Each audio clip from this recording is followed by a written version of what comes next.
Right, good day, well. So moving along to Surah 21, Surah al-Anbiya, right?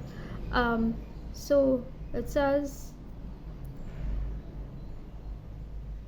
right, so it talks about your private conversations, right? And watching your private conversations, right? And I mentioned this in a video earlier to whoever you are on the outside, right? Allow that to be a reflection of the inside, meaning that if you if you speak well about and to others on the outside, right? If you speak well and have um, kind gestures, good gestures towards people on the outside, do not allow your private conversations, meaning amongst those of your cliques, social circles, closest friendships, um, your whoever it is that you associate with in your circles, right? Your closest cliques, circles, right? To not to be different from when you communicate with people on the outside, right? Because some of you all, some people, right? Some people, their outer conversations, meaning when you're out in public and you have certain conversation, you're nice and good with everybody, right? But when you're in your circles, as in your closest circles, cliques, social class, ethnic, right, gender, all these things, right, your conversations tend to what? Differ, right? Your conversations tend to differ, right? So the book is saying you do wrong by making those private conversations different or unclean, right, as opposed to the conversations that you would have on a regular, right? So it's basically just to watch your private conversations, and God knows your private conversations, right? um he is what? All hearing, all knowing. um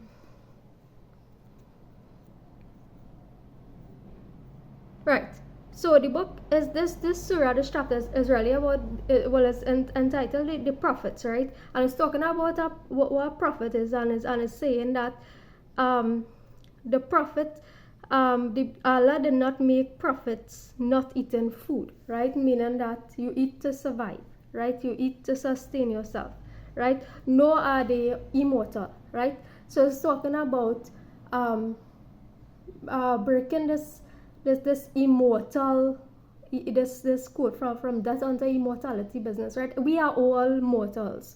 We are all mortal beings, right? We were born here, and whoever is born, right, will eventually what? Return to earth or return to ash, right? Whatever you choose to do after you, whatever you or your family members choose to do with you after you die, how they choose to dispose of your body, or how you choose that you want your body to be disposed of, however. But the case is, you are mortal, I am mortal, we are mortal, right? So we were born into earth, and to earth or to ashes, or we will be returned, right? So it's talking about mortality, right? Mortality. Um, so the Quran has been sent down to you as what? A form of what? Reasoning, right? That you may reason and come to reasonable conclusions about life, death, and so on. So when truth is dashed upon falsehood, right? Falsehood is destroyed, right? So falsehood being what? That thing that people preach to you all, that you are immortal, right? You are here for eternity, whatnot, right? That, and also what? The worshipping of idols, idol worshipping, and so on, right? Being an error, right? Claiming that God or Allah has another partner in divinity with him, right? Claiming that Allah or God has a partner, right, in divinity with him, right?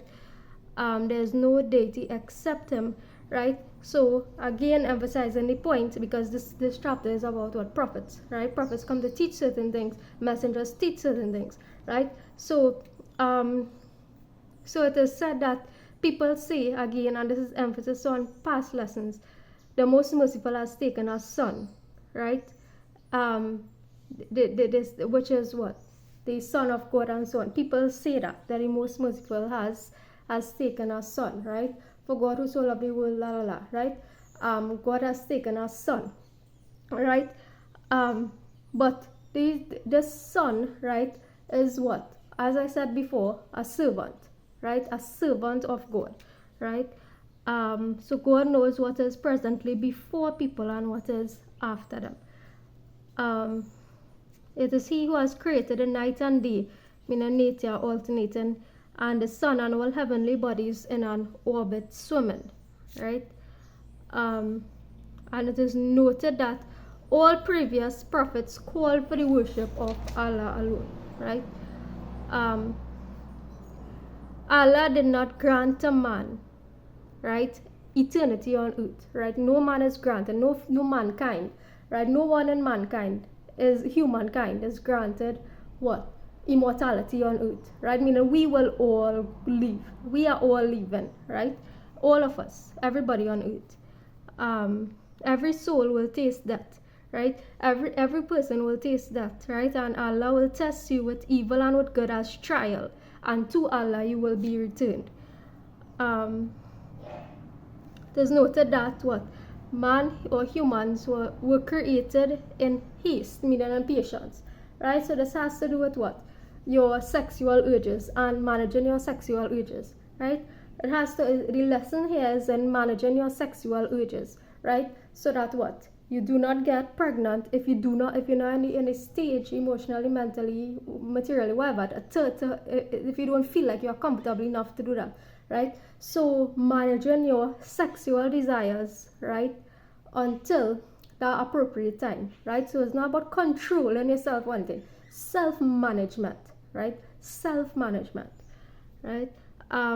So that things do not happen before it is supposed to, right? So Allah is saying that mankind was created out of haste or impatience, and that's why the book is emphasizing the importance of patience, right? Patience being one of the greatest theme in this whole book, right? Patience in almost every surah is emphasized, right? So Allah is urging people to manage yourself and your sexual desires, not as a form of population control or anything, but simply as a form of proportional balance in yourself, right? Proportional balance in yourself, so that readying yourself for if ever you want to create a family or whatnot, right?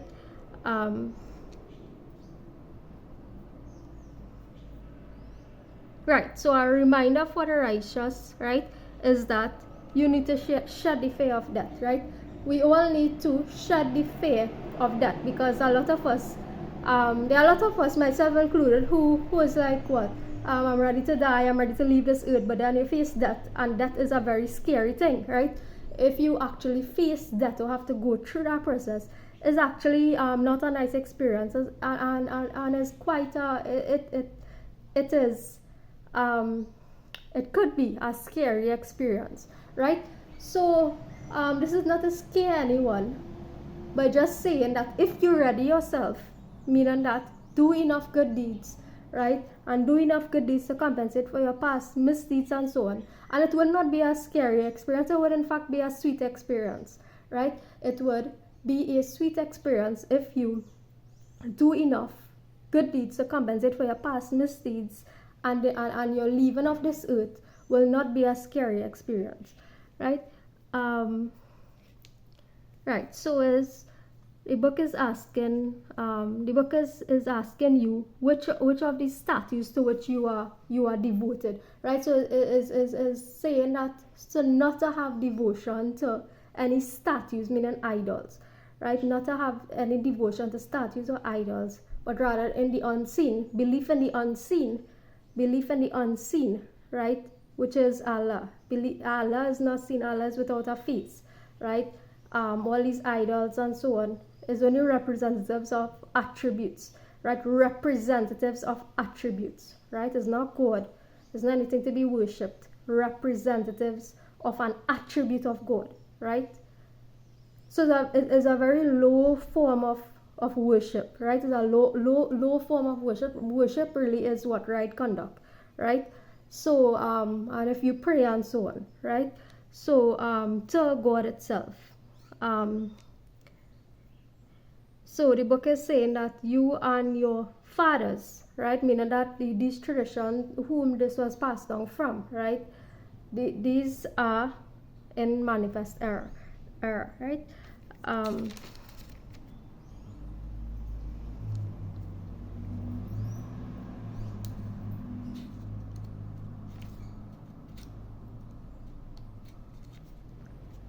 Right. So one thing to mention about this idol worshiping or deity worshiping, right?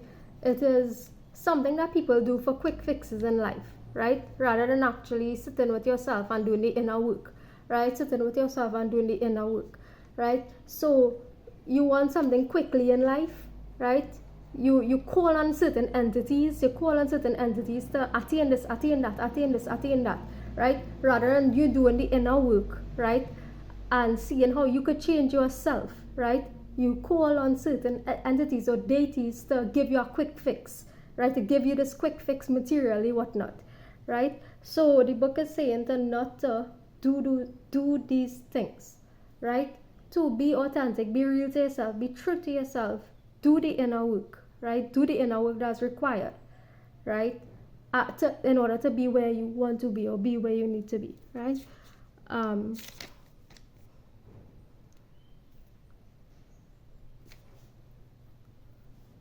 Right, so guard your chastity, right? The book is saying to be chaste, meaning that to don't go around, refrain from going around committing immoral sexual acts. So on, these are things that old lessons from past chapters as well. So this point is for a particular community, right? It could be a community that we connect with internationally or so on. It doesn't mean a physical or geographic community, but it really is for anybody who wants to take this lesson, right? Indeed, your religion is of one religion, right? Which is that of the belief in Allah, right? And the practices of Islam and so on, right?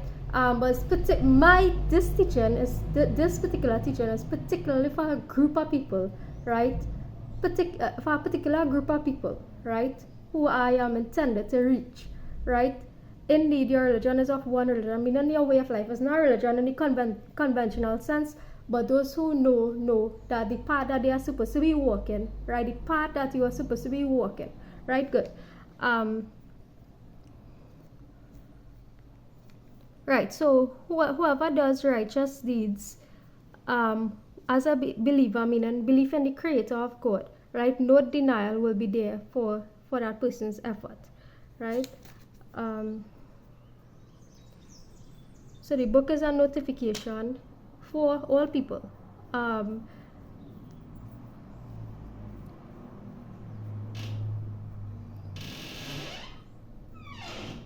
So if it is revealed to you that your God is but one God, it is revealed to you that your God is but one God. So enjoying the cause or the striving, right, to take the message of the Quran, right, to take the message of the book, right, and this is a message for all equally, right? That's what the book is saying, is that equal treatment is equal treatment, and doesn't take into consideration any tribe, any race, any gender, any ethnicity, nothing. Is equalizing, right? The path of return is an equalizing path. The path of sacred return is an equalizing path, right?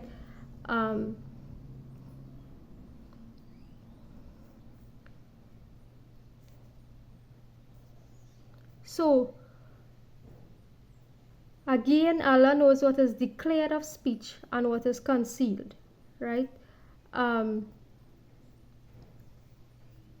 Whatever you are given is a trial for you and enjoyment for a particular period of time, right? So allow God or Allah to judge between everyone in truth, right? Allah is the most merciful, the one whose help is sought, right? The one whose help is sought, right?